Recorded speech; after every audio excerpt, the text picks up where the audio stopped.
Good morning students. Chapter को आगे बढ़ाते हैं, अपन टॉपिक को आगे बढ़ाते हैं। तो देखिए, चौहानों का हम इतिहास पढ़ रहे थे। तो वासुदेव चौहान को हम पढ़ चुके थे कि भाई चौहान वंश की स्थापना किसके द्वारा की गई थी, वासुदेव चौहान के द्वारा। और भी उसके बारे में जो 2-3 लाइन थी वो हम पढ़ चुके हैं। अब देखिए नेक्स्ट जो शासक है वो है सामंत, और इसी को चौहानों की वंशावली में कहीं कहीं माणक देव नाम से उल्लेखित किया गया है। तो इसका मतलब ये हुआ कि हो सकता है कि सामंत का ही कोई उपाधि हो या बिरुद हो माणक देव। Is that clear? अब देखिए बिजौलिया शिलालेख, शुरू से ही पढ़ रहे हैं हम चौहानों के इतिहास में।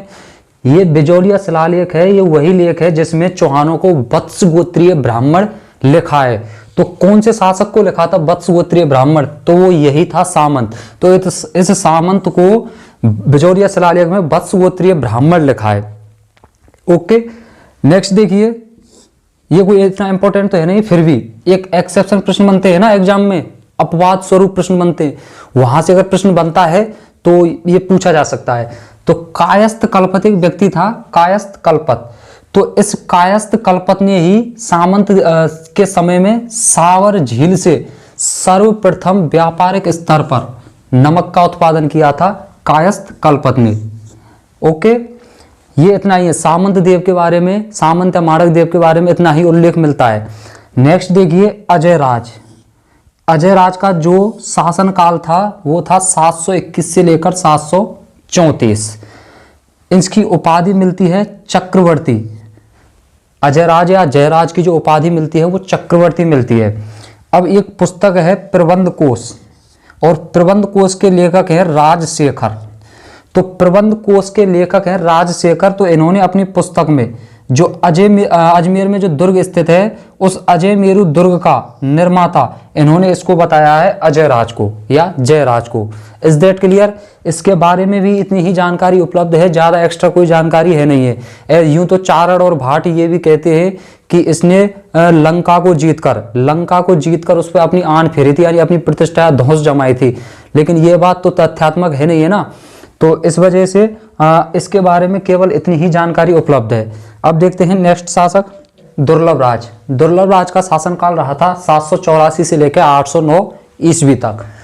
देखिए इसके समय क्या हुआ कि इसके समय जो प्रतिहार का जो शासक था समकालीन, इसके समकालीन प्रतिहार शासक था वो था वत्सराज। तो इस वत्सराज के सहयोगी के रूप में इसने वत्सराज का सहयोग दिया था, साथ दिया था, और इन्होंने गौड़ यानी बंगाल पर आक्रमण किया और बंगाल को जीत लिया था।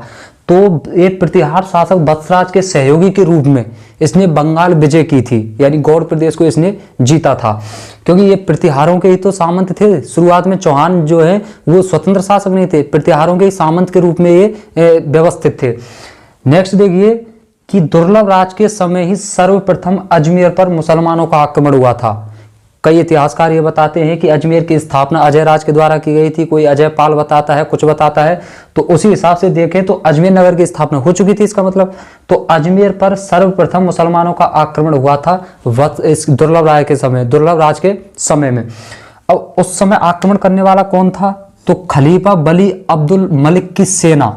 कुछ इतिहासकार बताते हैं जुनैद ने आक्रमण किया था, कुछ बताते हैं बली अब्दुल मलिक की सेना। तो कोई भी हो इतना इंपॉर्टेंट नहीं है, केवल इतना सा थोड़ा सा ध्यान रखने वाली बात है कि अजमेर पर सर्वप्रथम मुसलमानों का आक्रमण किसके समय हुआ था। तो आपका उत्तर हो जाएगा दुर्लभ राज।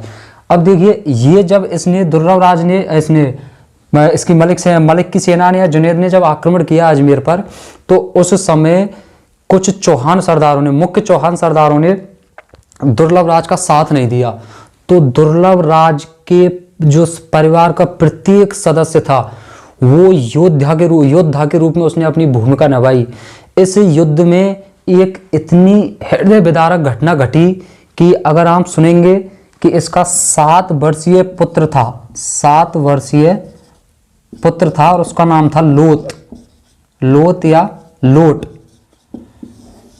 जो स्वयं इस युद्ध भूमि में 7 वर्षीय, देखो अतिशयोक्ति लग सकती है इस बात की कि यार क्या बड़ा चढ़ा के 7 वर्ष का बच्चा तो अब तो कैसे लड़ सकता है, लेकिन फिर भी कुछ भी रहा हो अतिशयोक्ति ही सही। पर देखिए आप सोचिए, इमेजिन कीजिए अगर ये सच्चाई हुई इस बात में या हकीकत हुई, तो देखिए 7 वर्षीय पुत्र लोत या लोट वो इस युद्ध में, युद्ध भूमि में युद्ध लड़ता हुआ उसके एक तीर लगी और तीर लगने से वो मारा गया था। तो 7 वर्षीय जो लड़का है, 7 वर्षीय बच्चा है, वो युद्ध लड़ा था इसमें, उसने ये युद्ध लड़ा था इसमें जब मुसलमानों की सेना ने आक्रमण किया। तो उसके बाद होता क्या है कि अजमेर इन मुसलमानों के अधीन हो जाता है और यहाँ पर चौहान जो रानी है वो जौहर का अनुष्ठान करती हैं। Is that clear? तो दुर्लभ राज से संबंधित केवल इसमें यही इंपॉर्टेंट फैक्ट हैं और इतनी ही इसके बारे में जानकारी मिल पाती है। नेक्स्ट शासक है गूबक प्रथम, जो दुर्लभ राज का बेटा था। इसका शासन काल था 809 से लेकर 836 तक। ये इसके समय जो कन्नौज का प्रतिहार शासक था उसके समकालीन वो था नागभट्ट। तो इस नागभट्ट के दरबार में इसकी वीरता की बड़ी बड़ी चर्चा होते थे। तो इसी के दरबार में इसको वीर की उपाधि दी गई।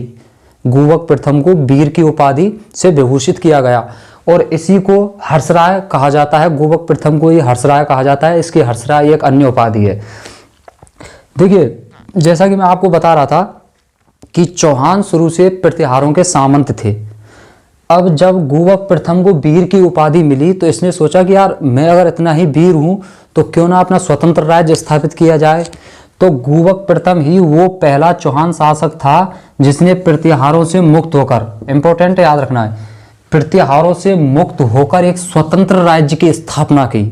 इससे पहले, गूबक प्रथम से पहले जो शासक रहे थे, दुर्लभ राज और अजय राज, अजय पाल वगैरह जो शासक रहे थे, वो तो सभी क्या सामंत थे प्रतिहारों के। लेकिन गूबक प्रथम अलग से एक बिल्कुल प्रतिहारों का जो बंधन है उसको तोड़ते हुए स्वतंत्र शासक बने, एक स्वतंत्र राज्य की स्थापना करी गूबक प्रथम ने। इसी गूबक प्रथम ने रेवासा, सीकर, रेवासा जगह है सीकर में, यहाँ पर हर्षनाथ का मंदिर बनवाया। हर्षनाथ का मंदिर बनवाया जो चौहानों के आराध्य देव हैं, हर्षनाथ जी यानी भगवान शिव शंकर। तो उस हर्षनाथ का इन्होंने मंदिर बनवाया था इसने, गूबक प्रथम ने। Is that clear?